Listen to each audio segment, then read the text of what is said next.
كان بيرم التونسي شاعرا ثائرا ساخرا، بيكتب الزجل كأنه سيف.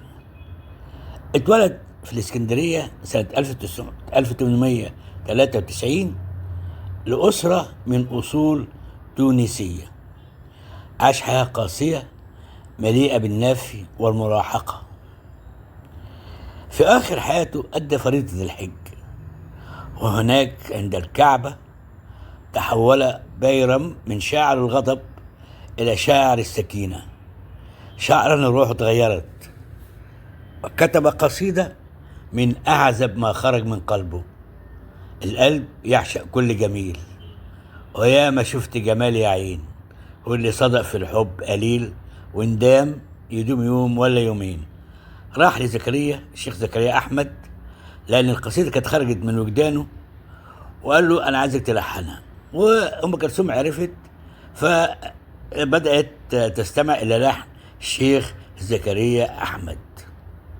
لكن أم كلثوم لما سمعت اللحن ما اقتنعتش، ولأنها كانت عارفة طباع الشيخ زكريا أحمد وتخشاه فنيا بذكائها المعتاد، سكتت، ما رضتش تقول إن اللحن مش عاجبها، وأجلت لحد ما توفى الشيخ زكريا أحمد. وراحت القصيدة تلحين إلى العبقري رياض السنباطي، اللي لمس فيها شيء يخصه هو أيضا.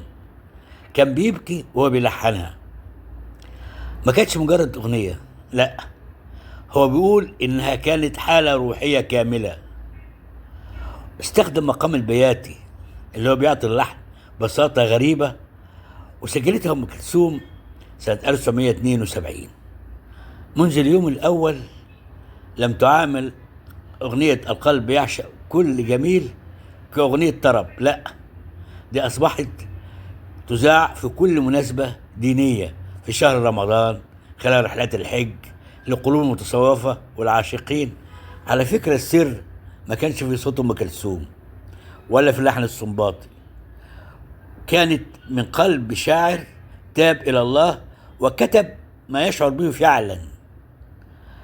على فكرة القصيدة دي أغنية في المحبة الكبرى.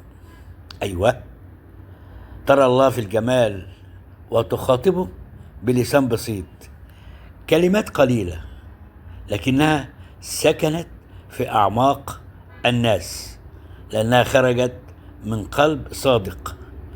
وفعلا القلب يعشق كل جميل